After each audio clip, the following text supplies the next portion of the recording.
요한복음 1장 14절 한 절 다 같이 천천히 생각하면서 읽겠습니다. 시작. 말씀이 육신이 되어 우리 가운데 거하심에 우리가 그 영광을 보니 아버지의 독생자의 영광이요 은혜와 진리가 충만하더라. 아멘. 사랑의 아버지 하나님, 이 아침 하나님께서 성별하신 주님의 날에 하나님을 사랑하는 마음의 내용을 담고 주님 앞에 나온 사랑하는 주의 자녀들이 아버지를 향해서 찬송하고 기도하고 하나님께 우리의 마음을 올려드리고, 또한 아버지께서 이 시간 우리에게 주시고자 하는 말씀을 받기 위하여 우리 마음을 요원히 성령께서 우리 마음에 임재하셔서 주의 주시는 말씀이 우리 옥토밭에 떨어지게 하시고 많은 결실을 얻게 하시고, 말씀을 듣고 그냥 스쳐 지나가는 것이 아니라 내 심령의 비수처럼 꽂혀서 그 말씀을 쫓아 승리하는 삶을 살 수 있는 복된 주의 믿음의 건속되도록 은혜 내려 주옵소서. 예수님 이름으로 기원합니다. 아멘. 자, 우리 한 주간에 만나셨는데 인사하실까요? 옆에 분, 뒤에 분 손잡으시고, 사랑하는 성도님, 우리에게 참 좋은 일이 일어나고 있습니다. 아멘. 아멘. 정말 좋은 일이 일어나고 있습니다. 우리 김영호 권사님 한 몇 주간 많이 불편하셔가지고 힘드신 가운데 지내셨는데, 여러분 기도하시고 또 하나님께 은혜 베푸셔서 건강한 모습으로 오셨습니다. 반갑습니다. 우리 하나님께 한번 감사합니다. 지난 주일 우리가 공부한 것은 역시 요한복음 1장 14절이었습니다. 그때는 우리가 말씀이 육신되어서 우리 가운데 거하신 그 말씀 하나님, 그분이 아버지의 독생자의 영광이었다. 아버지의 독생자의 영광을 말씀 대신 하나님이 이 땅에 육신을 입고 오셔서 우리 가운데 거하시고, 그러면서 그분이 아버지의 영광을 드러낸 것은 그분이 표적과 기사를 통해서, 다시 말해서 이적을 통해서 많은 사람들로부터 그가 하나님이 쓴 것을 나타냄으로 말미암아 아버지의 영광을 그분이 드러내셨다. 거기까지를 공부했습니다. 근데 오늘은 더 나가려고 그러다가 한 주간 묵상하는데 하나님께서 이 말씀을 좀 더 생각하도록 말씀을 주셨어요. 그래서 오늘은 말씀이 육신이 되신 그 하나님, 인자 되신 예수님, 말씀이 육신이 되신 것이 무엇인가? 거기에 대해서 좀 생각을 하고 또 시간 나면은 다른 말씀을 나누겠습니다. 우리가 믿는 예수님은 만물이 그로 말미암아 지은 바 되었으니 지은 것이 하나도 그가 없이는 된 것이 없다라고 하는 창조주 하나님이시지만은, 그러나 그분은 우리 가운데 오실 때는 우리와 똑같은 인간의 몸을 입고 이 땅에 오셨어요. 성육신하신 겁니다. 그래서 그분이 오신 목적은 우리를 죄악 가운데서 건지시고 살리셔서 우리로 하여금 다시금 하나님이 창조하신 원래의 그 나라로 돌아갈 수 있도록 그 일을 하기 위해서 오신 것입니다. 그런데 이 땅에 오신 예수님은 지금 요한이 1장 1절부터 계속해서 증거하고 있잖아요. 그분은 사람의 몸을 입었지만 그분은 누구라고요? 그분은 하나님이다. 그분은 하나님의 아들이다. 그래 증거하고 있어요. 그런데 예수님 자신은 놀라운 사실이 단 한 번도 자기 자신을 사람들에게 나는 하나님이다, 나는 하나님의 아들이다라고 말씀하시지 않습니다. 이것이 우리가 깊이 생각해 봐야 할 점입니다. 왜 예수님은 분명히 많은 사람들이, 복음서 기록자도 그러고 그의 제자들이 그는 주님이시오 하나님이신 것을 분명히 알고 있었는데도 불구하고 그분은 우리에게 그분 자신을 선포하실 때는 언제나 하나님의 아들도 아니고 하나님도 아니고 인자라고 선포하십니다.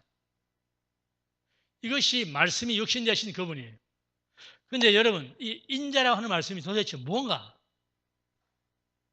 이 의미가 무엇일까? 그래서 이것을 이제 좀 생각하는데, 여러분, 예수님은 마가복음 2장에 보면은 여러분 잘 아시는 가버나움에 중풍병자 친구 4명이 그 중풍병 걸린 그 친구를 들것에 들어서 예수님께 데려옵니다. 예수님께서 그 병을 고쳐주시는데요. 고쳐주시기 전에 이런 말씀하세요. 인자가 땅에서 죄를 사하는 권세가 있는 줄 너희로 알게 하노라. 그 말씀하시면서 그 중풍병자를 이렇게 세우십니다. 누가 이 땅에서 죄를 사하신다고요? 인자가. 누구예요, 그분이? 예수님. 자, 여러분 여기 보세요. 우리 같으면은 하나님의 아들인 내가 너희 죄를 사하노라 이렇게 말씀하실 것 같아요. 그죠? 그런데 인자라고 하신다면 인자. 그뿐만 아니에요. 여러분 누가복음 18장에 보면은 기도에 관한 비유를 말씀하실 때 예수님께서 어느 도시의 재판관과 과부에 대한 비유를 가지고 말씀하십니다. 그죠?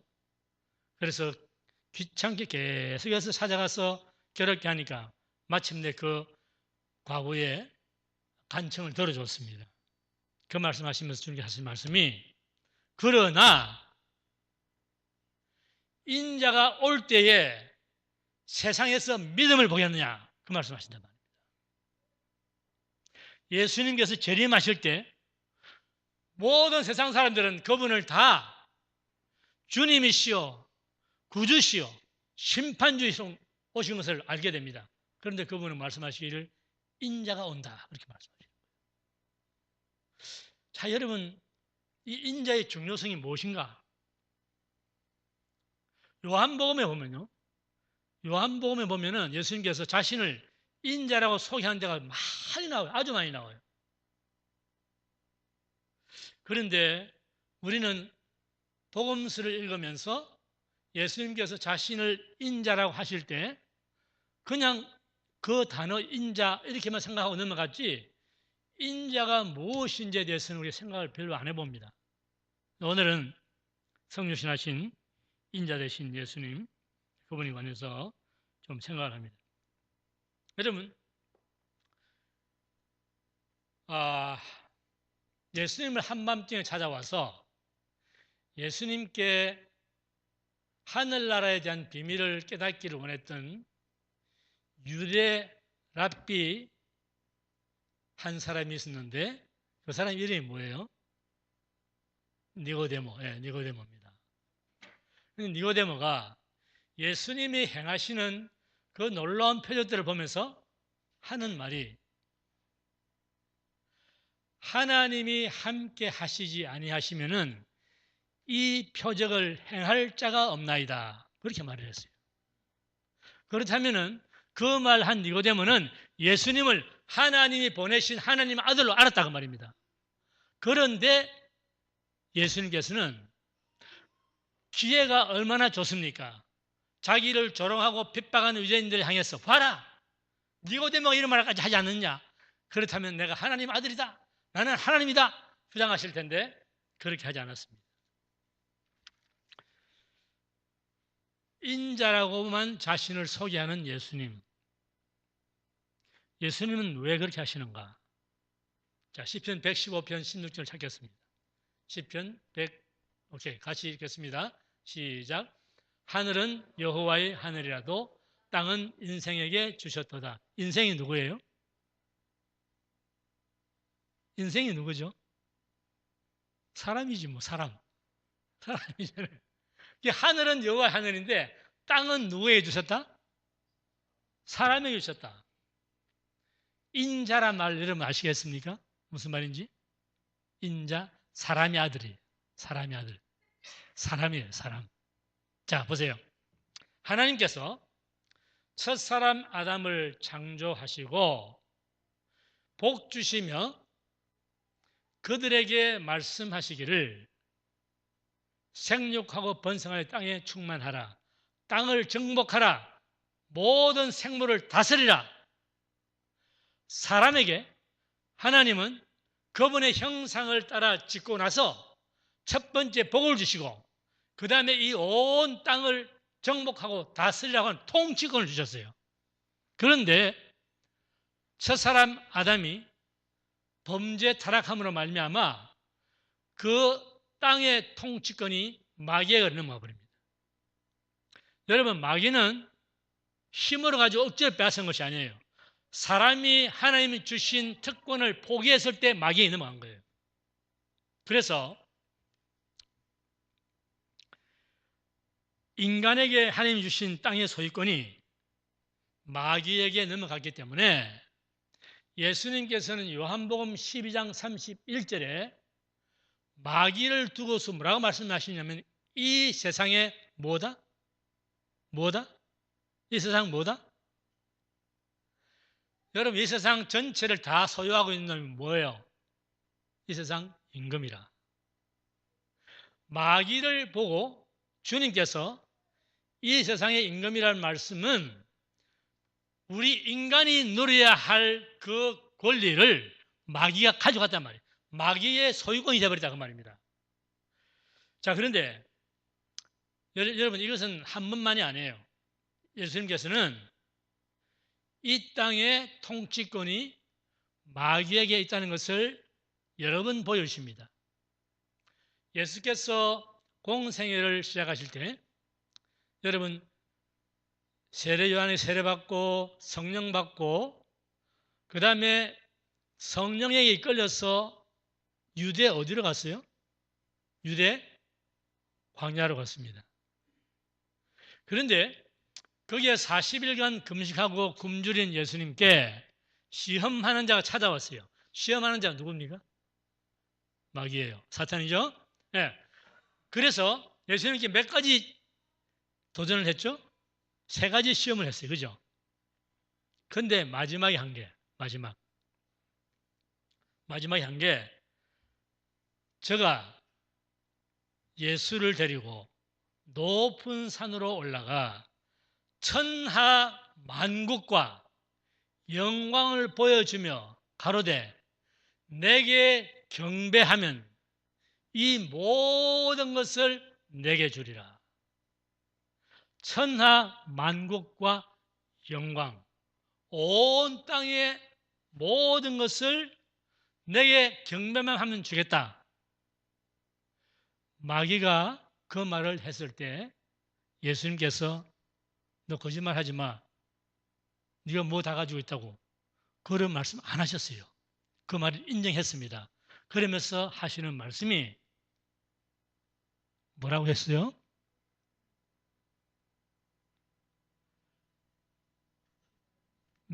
사탄아 물러가라. 그 다음에 뭐라고 말씀하세요? 주 너희 하나님께 경배하고 다만 그를 섬기라.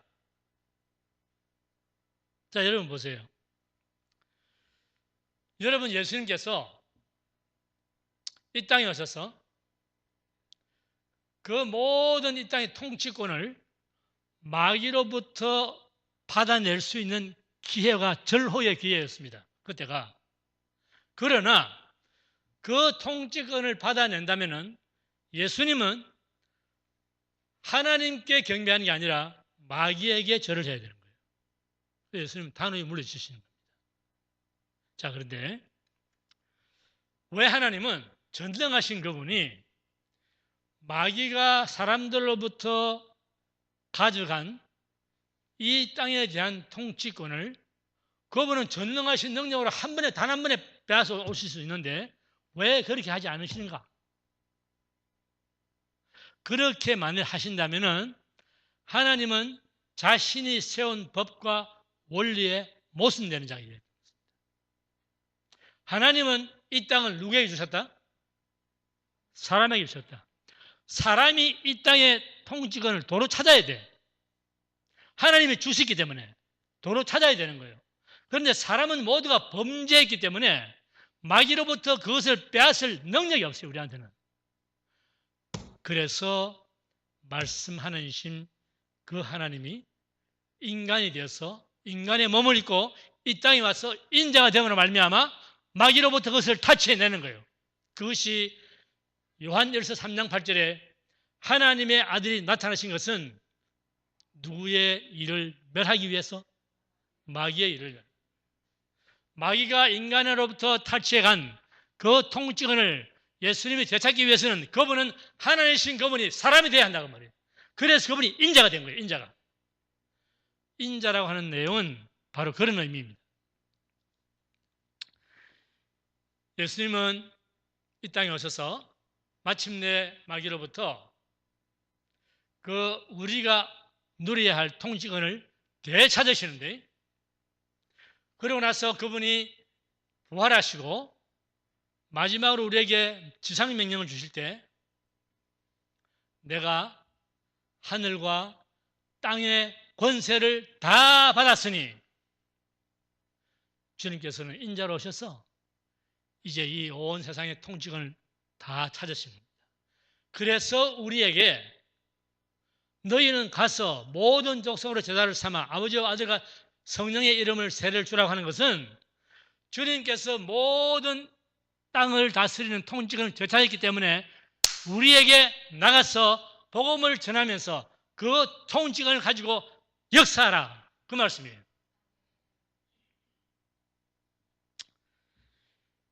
말씀이 사람의 몸을 입고 태어나서 마귀의 일을 멸하신 이 위대한 사건, 그것이 성육신인데 그러므로 인자가 되셨는데, 여러분, 자, 지금부터 귀담아 들으셔야 됩니다. 성육신 하신 사건은 하나님의 아들이시죠. 하나님이신, 근본 본체가 하나님이신 그 예수님께는 하나님이 사람이 되어서 하나님의 뜻을 온전히 이룬 은혜의 사건이었습니다. 그렇다면 오늘 예수님의 성육신 하신 그 사건은 여러분과 저한테는 무슨 의미가 있나고 말이에요. 예수님이 하나님이 사람이 되어서 고난을 받고 우리를 위해서 십자가 죽었으니까 할렐루야 감사합니다, 그걸로 끝난 거예요? 그럼 우리 얌체들밖에 안 되죠. 그것이 아니에요. 지난 주간인가 어떤 분이 그런 말을 했어요. 그 전날인가? 그 전날에 이런 일이 있었습니다. 한국에서 실로암 모씨라고 하는 어떤 복지회관에서 그 복지회관을 운영하는 주인이 목사님이에요. 그런데 이분이 사람들로부터 돈을 어마어마하게 갈취를 했어요. 착복을 한 거예요. 뭐 수십억, 수백억에 가까운 돈을. 그러면서 그분이 하시는 말씀이, 목사님이란 분이 그런 짓을 해도 됩니까? 이렇게 물어보는 거예요. 제가 대답하기를, 목사든 대통령이든 먼저 사람이 안 되면은 얼마든지 그런 짓을 합니다.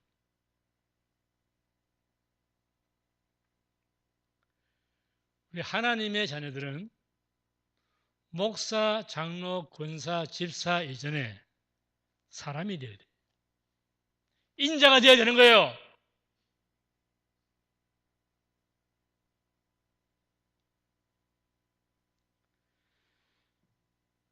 우리 크리스찬은 날마다 하나님의 말씀을 읽고 하나님께 기도하며 살아갑니다. 그런데 우리가 삶 가운데서 어떤 부조리한 일을 만나고 모순된 환경을 만날 때 우리가 읽은 말씀은 여러분 얼마나 우리에게서 성육신 되어서 나타납니까? 주일이 되면, 오늘 아침에도 그랬죠? 우리가 빠지지 않고 순서 가운데 주기도문을 암송합니다. 그 주기도문 중에서 우리가 우리에게 죄 지은 자를 사하여 준 것 같이 우리 죄를 사하여 주옵시고 그 기도를 합니다. 그런데 과연 오늘 얼마나 많은 크리스찬들이 자신을 힘들게 하고 괴롭히는 사람을 용서하고 그 후에 하나님께 용서를 구합니까? 아니면 성질대로 감정대로 자기 하고 싶은 대로 다 하고 나서 아무런 마음의 걸림도 없이 그냥 앵무새처럼 주기도문을 암송하는 것은 아닌가요? 사람을 용서하고 불쌍히 여기는 것은 내 영혼을 존귀하게 대하는 나의 영성의 깊이입니다. 다 같이 한번 해봅시다. 사람을 용서하고 불쌍히 여기는 것은 내 영혼을 존귀히 대하는 나의 영성의 깊이다. 여러분, 이 말을 내가 해놓고도 참 잘하다 생각해요. 여러분, 잘 생각해 보세요. 우리가 다른 사람을 용서한다, 불쌍히 여긴다. 그러면 우리는 대개 여기까지는 생각을 해요. 어디까지? 그가 천하보다 귀한 영혼이기 때문에 그렇게까지는 생각을 합니다. 그런데 여러분, 사람을 용서하고 불쌍히 여기는 것 자체가 내 영혼을 내가 존귀하게 대하는 나의 영성이라는 것을 우리가 생각을 못하는 거예요. 그러니까 마음대로 말을 해버리는 거예요. 내가 내 영혼을 하나님께서 땅에 있는 성도는 나의 존귀한 자다라고 생각하는 그런 생각이 있다면 내가 함부로 사람을 대할 수 없어요. 여러분, 차 타고 가다 그런 일 제일 많거든요. 내가 운전하고 가는데 갑자기 누가 확 끼어들어와. 더군다나 프리웨이에서. 얼마나 놀랐어요. 그럼 빵! 그러든지 한마디 해줘야 되는 거예요. 그런데 거기서는 벌써 내가 나간 거예요. 그리스도가 나가지 못합니다. 여러분, 우리 그리스도인들은 우리 삶의 세미한 부분 하나하나마다 우리는 항상 그리스도의 마음으로 생각하고 대해야 돼요. 이것이 여러분 연습이 돼야 돼요. 연습이. 벼랑을 하루아침에 내가 막 사랑의 대장부가 되는 것이 아니에요. 여러분. 사랑도 겸손도 믿음도 모든 것이 훈련을 통해서 이루어지는 겁니다. 아멘 하신 분만 하나님께서 복 주시기 바랍니다. 한 번은 말이죠. 예수님의 수제자, 누구죠 이름이? 다 같이 누구예요? 베드로가 주님께 나와서 질문합니다. 주여, 내 형제가 내게 죄를 범하면 내가 몇 번이나 용서해 주오리까? 7번까지 하오리까? 여러분, 7번이라는 말은 베드로가 왜 했을까요? 완전하니까.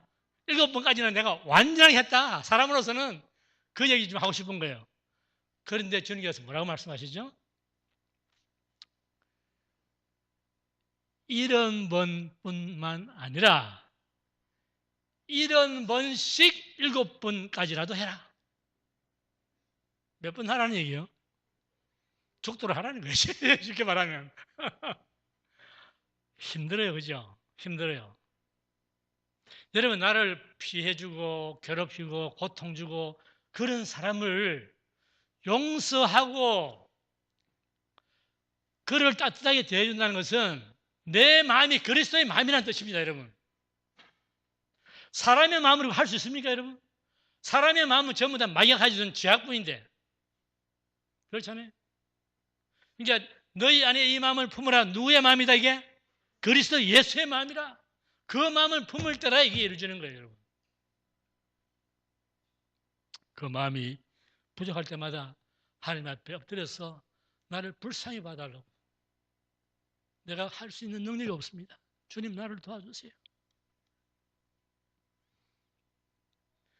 우리에게 참 좋은 일이 일어나고 있습니다. 우리 주일 아침마다 금요일마다 우리가 외치는 구호입니다. 제가 지난 주일날 우리에게 좋은 일이 일어나고 있는 두 가정을 소개해드렸습니다. 오늘 또 좋은 일을 만나고 있는 가정을 하나 소개합니다. 그러나 개인적인 문제이기 때문에 자세히는 제가 언급하지 않습니다. 몇 달 전에 어떤 분이 세상에서 이렇게 억울하고 터무니없고 황당한 일을 만나서 웬만한 사람 같으면 까무라쳐 버릴 그런 일을 만났는데 그것 때문에 교회에 나와서 눈물로 하나님 앞에 기도하고 그리고 집으로 나가시다가 여러분의 사모를 만났어요. 우리 한 사람을 만났습니다. 보자마자 그 품에 안겨가지고 엉엉 울어요. 그러면서 자신의 이야기를 합니다. 이야기인 적은 이겁니다. 자, 자세히 말씀 안 드린다고 했습니다. 이야기인 즉 어떤 사람에게 한 몇 년간에 걸쳐서 긴 세월은 아니에요. 짧은 세월 몇 년간에 걸쳐서 미국에서는 여러분 살아가시면서 10만 불이라는 돈을 여러분 평생 하면 걷어진다는 거 쉬운 일은 아닙니다. 그런데 10만 불에 가까운 돈을 누구한테 줬어요. 그러고 나서 이분이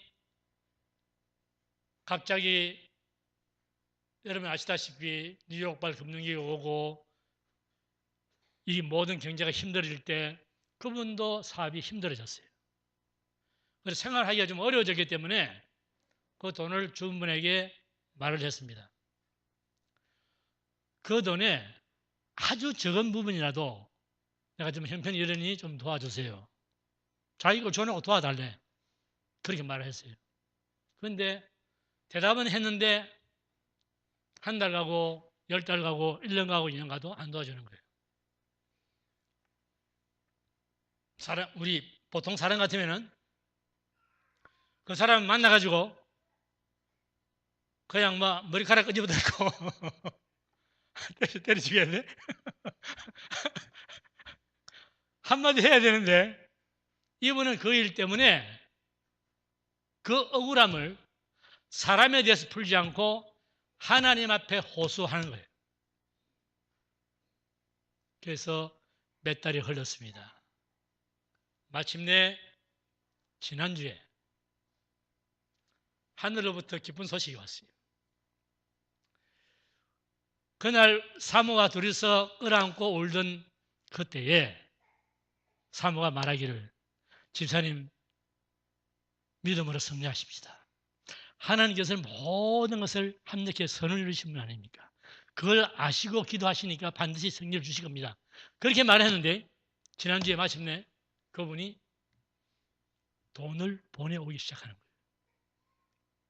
여러분 이걸 누가 했죠? 누가 했어요? 여러분 그 사람에게 가서 내가 너 어려울 때 이렇게 힘들 때 내가 도와주는데 나는 안 줘? 내가 사람이냐? 이럴 수 있잖아요. 그런데 모든 걸 인간적인 것을 다 포기하고 하나님께만 나가서 호소하니 하나님께서 하시는 거예요. 하나님께서 그 사람의 마음을 움직였단 말입니다. 뭘 통해서? 기도를 통해서. 여러분 이것이 우리가 승리하는 일입니다. 승리하는 일. 세상에 여러분 나가서 뭐 우리 죽은 자 살리고 뭐 무리를 걷고 그런 거 안 해도 우리 삶 속에서 예수 이름이 높임받고 하나님이 영광 받으시면 그게 우리의 승리예요. 아멘.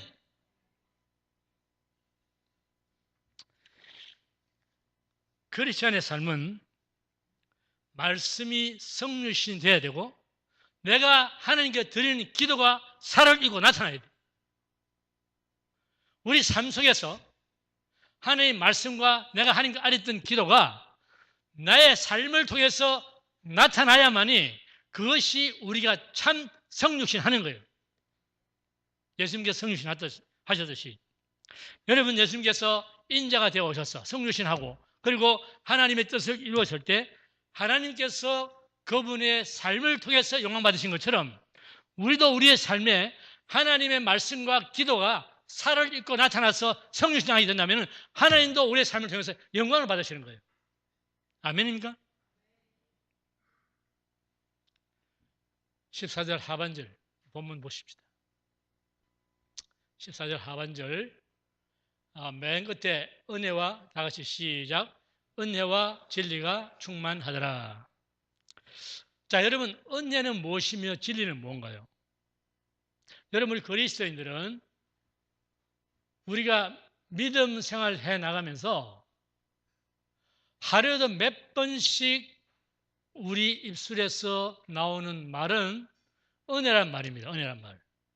진리란 말보다는 은혜란 말을 훨씬 많이 사용하죠. 그런데 은혜란 말이 뭔가? 우리가 다 알고 있는 말 같은데 은혜는 뭐냐?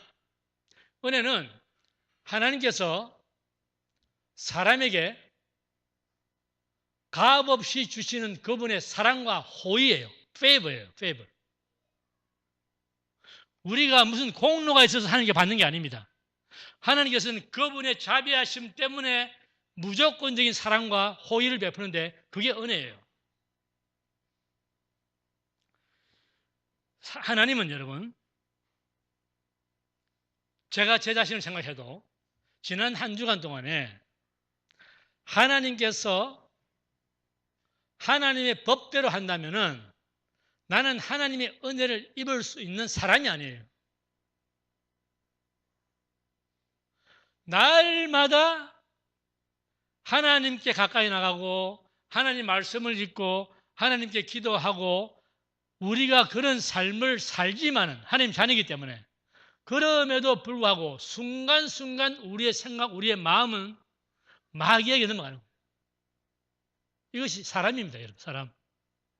그래서 하나님께서 그분의 법도대로 우리를 따지면은 우리가 하나님 앞에 설 자 아무도 없어.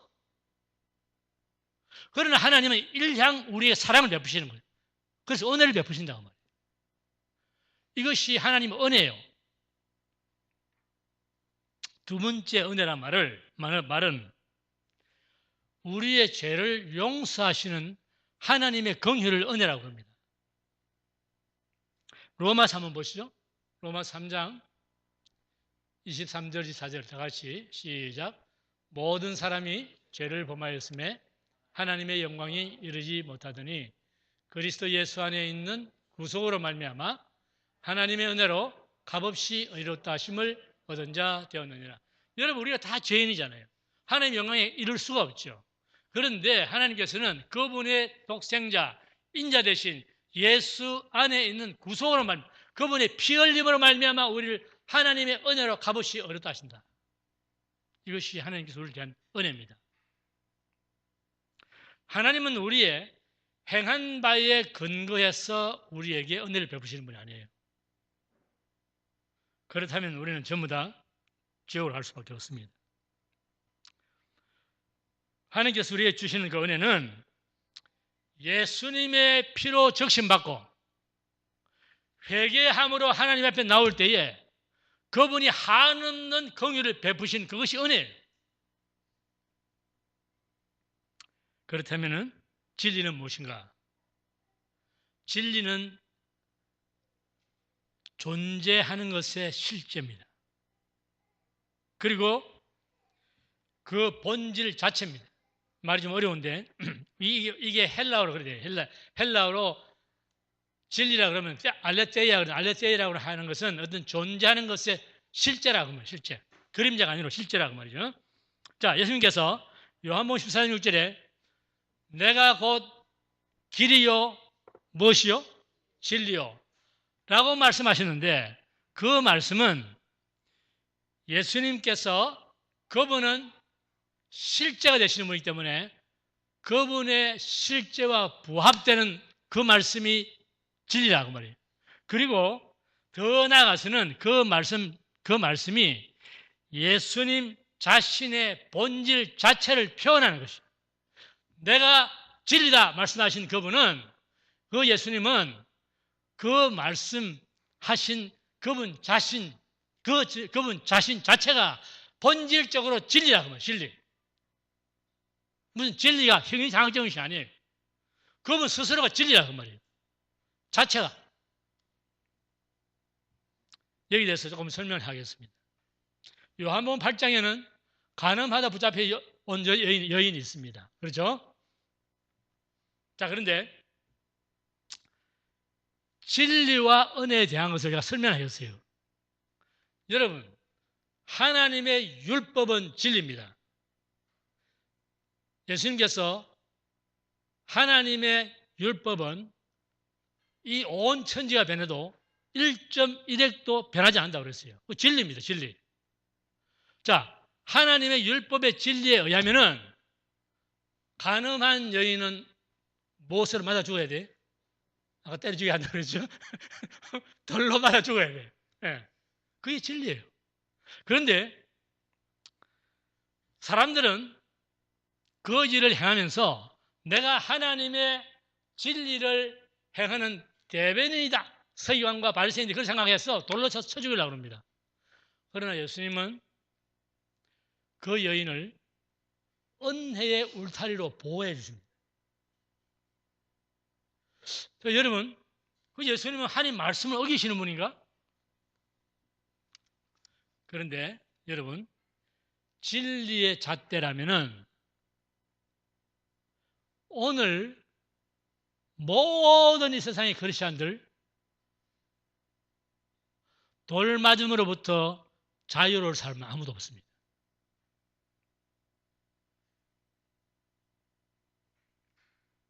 예수님은 오늘 본 말씀 보니까 은혜와 진리가 충만하다. 은혜만 진리만 충만하신 분이 아니라 은혜와 진리와 공의에 충만하신 분이다. 그렇다면 여러분과 저도 그리스도인, 그리스도 닮은 사람으로서 우리의 삶도 진리만으로서 살아도 안 되고 은혜만으로 살아도 안 됩니다. 여러분, 진리만으로 살면요, 내 주위의 사람들이 다 도망가 버려요. 제가 과거에 그랬거든요. 우리는 은혜와 더불어 진리, 진리와 공존하는 은혜 가운데 살아야 되는 거예요. 믿습니까?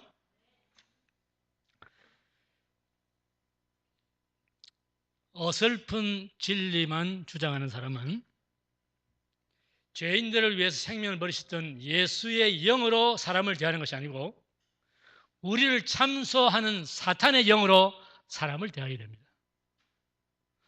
제가 과거에 창피찬란했던 목회 시절이 있었거든요. 20년 전에. 그때는 하나님의 자녀들을 하나님 말씀으로 잘 양육한다는 그러한 명목하에 얼마나 성도들을 알게 모르게 괴롭혔는지 몰라요. 한 17, 18년 전인데 한국에서 우리 조카가 왔어요. 근 20년 떨어져 있었어요. 놀러 왔는데 어느 날 그때 마침 그 조카가 왔을 때가 무슨 1일 부흥 집회가 있을 때입니다. 그래서 이제 저는 강사 목사님하고 나가서 식사하고 그리고 이제 집회가 저녁 시간이 돼서 교회 왔는데 음향시설이 준비가 하나도 안 돼 있고 의자들이 제대로 배열이 안 되는 거예요. 기가 딱 막혀가지고. 근데 우리 시온성 교회는 그냥 저는 몸만 오면 다 준비되어 있어요. 성도님들 얼마나 하나님께 잘 봉사하시는지.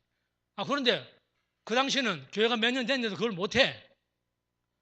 더군다나 그날 영적 잔치가 있는 날인데 제가 얼마나 속이 상하였어요. 이것이 보세요. 여러분, 사람이 얼마나 못났나 하면은 여러분, 내가 속상하고 화나는 일은 무슨 동기가 있어서 그렇게 되지 않습니까? 내가 뭐 갑자기 화나고 뭘 속상합니까? 그러면 정신병이야지? 그렇잖아요? 분명히 대상이 있는 거예요, 대상이. 그런데 그 대상이라고 하는 것은 내가 그 사람을 어떻게 생각하는가에 따라 달라지는 거예요. 나는 내가 주의 종이고 목사인데 그러면 내가 와서 예배를 드릴 준비를 다 해놔야 되는데 또 불구하고 해놨지 않았으니까 내가 화내고 속상해야 할 이유가 있잖아요. 그런데 잘 들으세요.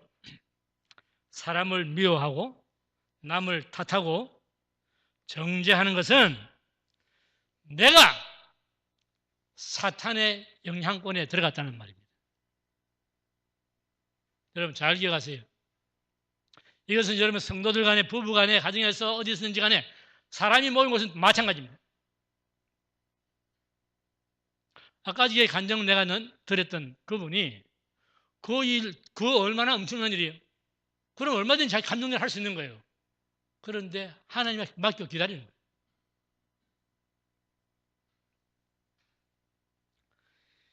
미운 짓을 하는 상대는 여러분의 소관이 아닙니다, 여러분. 남편이, 아내가 미운 짓을 하면은 그게 여러분의 소관이 아니라니까. 하나님의 소관이 하나님 소관.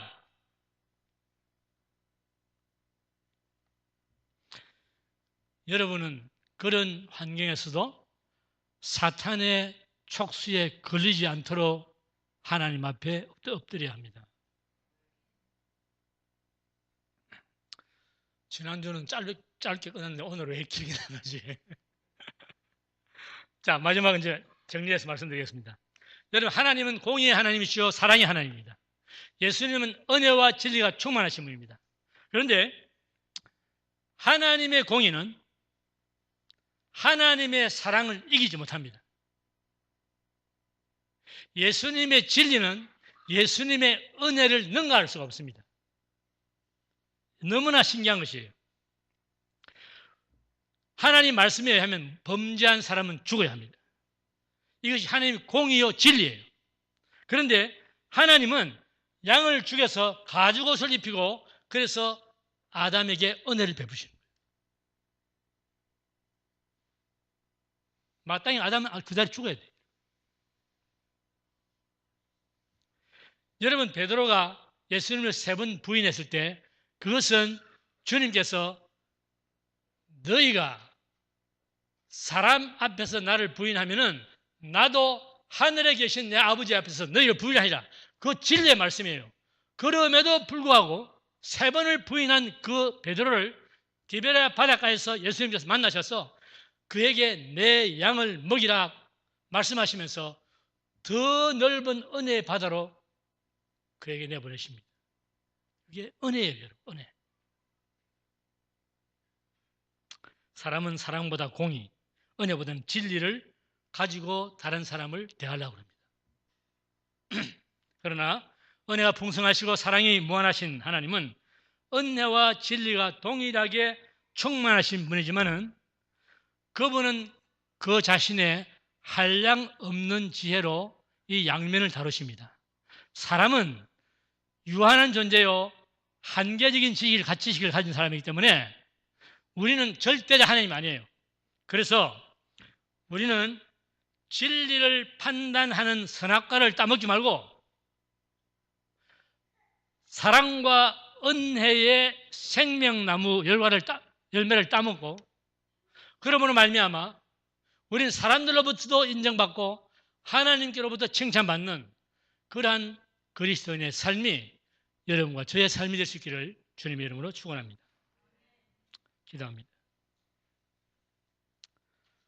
살아계신 아버지 하나님, 오늘 주께서 주신 우리에게 기뻐하고 즐거워하고 누리라고 주신 이 주일에 아버지 앞에 모여서 예배드리는 사랑하는 주의 자녀들, 주께서 말씀을 주셨는데 주님 말씀이 참으로 진리요 참으로 거룩한 말씀입니다. 그런데 아버지 하나님, 이 세상 살면서 우리 하나님 자녀된 우리가 이 세상을 헤쳐나갈 때는 여러 가지 부조리하고 모순되고 자가당착적인 그러한 일들이 많이 발생합니다.